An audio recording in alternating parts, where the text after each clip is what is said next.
Do Jornal Público, este é o P24. Viva! Está na estrada de novo a campanha eleitoral. Desta vez estamos a falar de eleições legislativas antecipadas que fazem os candidatos correr o país, norte a sul, alguns até às ilhas, para convencer os portugueses a votar nas eleições legislativas de 10 de março. Nessas eleições são 230 deputados que serão eleitos representando os 18 círculos eleitorais do continente, um da região autónoma da Madeira, outro da região autónoma dos Açores e ainda 2 círculos da imigração, um representando a Europa e outro representando o círculo fora da Europa. O PS parte em vantagem para estas eleições, tem uma maioria absoluta conquistada em 2022, mas a Operação Influencer deixou marcas nos socialistas. Depois da saída de António Costa veio Pedro Nuno Santos e, com uma liderança nova, falta medir a capacidade eleitoral deste partido que nos últimos anos governou o país. Aliás, governa o país de forma contínua desde 2015. Depois temos à direita uma coligação que une o PSD, o CDS, que estava fora da Assembleia da República, e também o pouco relevante Partido Popular Monárquico. O nome é já histórico, Aliança Democrática, fazendo lembrar os tempos de Francisco Sá Carneiro. O resultado eleitoral, esse veremos a 10 de março, mas hoje temos a editora de política do Público, Leonete Botelho, que está comigo, Ruben Martins, à conversa neste P24. Olá, Leonete, bem-vindo ao P24. Olá, Ruben, bom dia. Leonete, começámos ontem, neste domingo, a campanha eleitoral para as eleições legislativas antecipadas, dia 10 de março.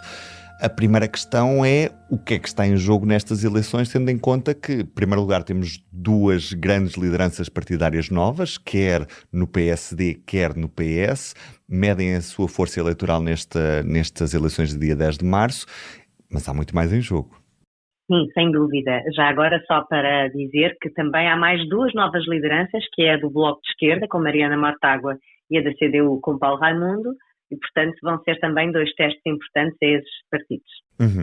Mas em causa nestas eleições legislativas está, como sempre, a formação da nova Assembleia da República, de onde sairá o futuro governo de Portugal, e portanto, está em causa também, sobretudo, a manutenção do PS no governo, um PS novo e reinventado, ou então uma mudança de ciclo político completamente, com uma eventual vitória da AD, como aliás as nossas sondagens têm mostrado, não é? A sondagem desta última sexta-feira mostra isso mesmo, não é, Leonete? Mostra, inclusive, algo mais, porque a penúltima também já dava a vitória da AD. Mostra que os 2 maiores partidos cresceram, embora a AD tenha se destacado, está mais longe do PS nesta altura e está com 5 pontos de diferença. Portanto, a AD claramente está à frente nesta sondagem e confirma-se também uma maioria de direita bastante maior, uma vez que se acrescentaria a isso também um crescimento significativo do Chega nestas eleições. Com este cenário que a sondagem Público RTP da Universidade Católica nos mostra, como é que seria o cenário de governabilidade depois destas eleições, caso este cenário se repita? Aliás, se confirme.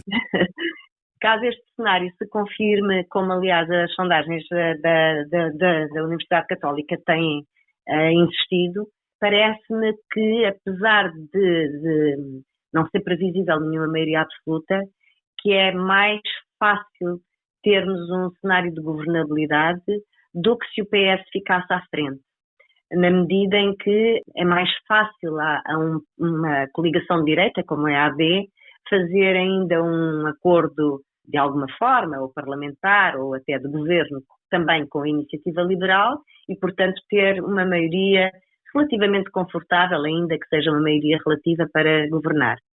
Aliás, com estes dados até se pode dar o caso, com os dados da nossa última sondagem, a soma dos 35 pontos da AD com os 6 pontos da iniciativa liberal ficava nos 41, e com 41%, consoante a distribuição de deputados, que é feita depois por um método DONT, pode até haver ali quase a rondar uma maioria absoluta, mas pronto, vamos admitir que não há uma maioria absoluta, que é o cenário mais comum em todas as sondagens. Não havendo uma maioria absoluta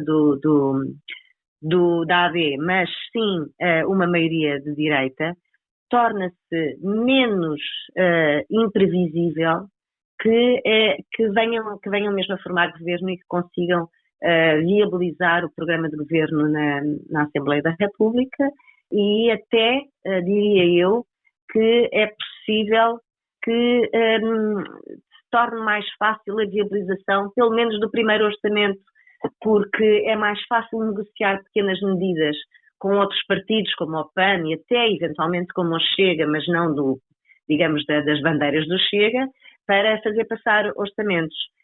Penso que um cenário, como aquele que tem sido apontado em muitas outras sondagens, de uma vitória do PS com uma maioria de direita, tornaria o país um bocadinho mais instável, tornaria a solução de governo mais instável, porque ainda que o governo conseguisse viabilizar o seu programa, era muito possível que logo num primeiro orçamento pudesse ser derrotado. Portanto, este cenário, a confirmar-se, dá mais condições de governabilidade a Portugal do que um cenário contrário, em que o PS ficasse à frente, mas sem conseguir formar uma maioria de esquerda para governar. Partimos para esta campanha eleitoral com cerca de 17% de indecisos.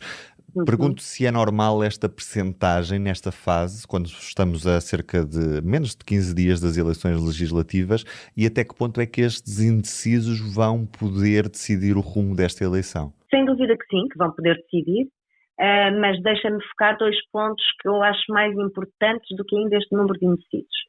Um deles é que este número de indecisos tem vindo a baixar ao longo das várias sondagens e, portanto, as pessoas começam, até porque já ocorreram 30 debates, começam a ter as suas ideias um bocadinho mais claras e a sua decisão mais formada.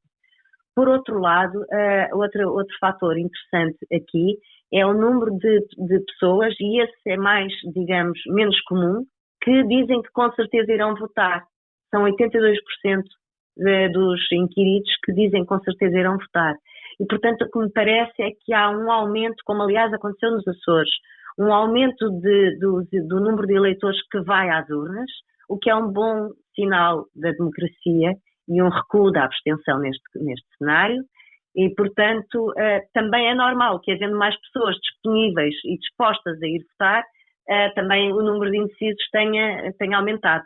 Mas aquilo que eu noto mais é que este número de indecisos tem vindo a baixar e, portanto, as pessoas começam, de facto, a ter ideias mais claras e decisões mais formadas, mais consistentes.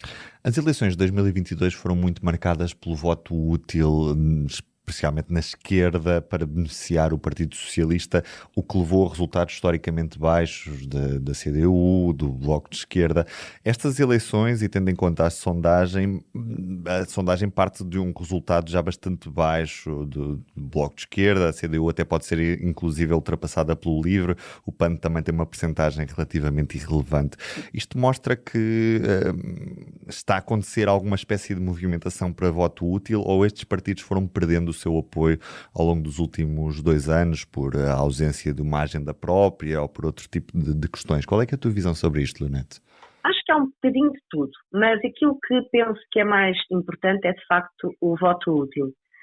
Aquilo que aconteceu em 2022, na minha opinião, é que o facto de Rui Rio, que então liderava o PSD, não ter conseguido clarificar o que faria num cenário de uma maioria que necessitasse do apoio do Chega para governar. O Rui Rio nunca conseguiu dizer claramente se sim ou se não, terá prejudicado na altura o PSD e terá feito com que o voto útil se concentrasse no PS para garantir que não haveria esse risco. O que acontece agora pode também, por um lado, beneficiar o PS em relação aos partidos à sua esquerda, ou seja, os partidos à sua esquerda ficarem mais reduzidos. Aliás, Pedro Nuno Santos tem feito esse apelo ao voto útil muito claramente, até nos debates frente a frente, e, portanto, estará, por um lado, a beneficiar disso.